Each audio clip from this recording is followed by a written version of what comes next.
Hello and welcome. I hope everyone has had an amazing Christmas day and you got to spend it with those whom you love the most, whether it is family or just friends. That is truly what is most important. And for those who do not celebrate Christmas, I hope you were still able to enjoy your day as you would any other day, and I hope you did something special for yourself. For today's painting, my only goal is to play around with the base colors.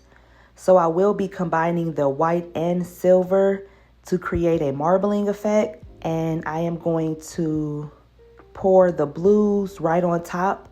Of course, as always, I hope you enjoyed this video and I'll talk to you again during the wet result.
As you can see, it took some time to get here, but I made it. I conquered the painting. I didn't let the painting conquer me. Well, the paint. I didn't let the paint conquer me. I really love that I added this ultramarine because it has an undertone of purple, so it works beautifully with blue. And it's been a while since I used all blues and white together, so I decided to give it a go. I love what I did with the base, with the white and the silver, how I blended those two colors together, so it kind of created this marbling effect in the base. Definitely going to try that out again. But I love this composition, and I'm so happy that I did decide to pour over it, because I was going to leave it how it originally was once I was done with my initial tilting. But I didn't like how harsh the lines looked, and I tried to add swirls and just sort of create more movement, not so many harsh, rigid lines. But overall, I am really happy with this composition. I am definitely going to monitor it during the drying process, and hopefully it doesn't dry with any texture, because I did sort of let it sit for a few minutes before I decided to play around with it and then pour over it. So we'll see. But so far so good. Okay, thank you for watching.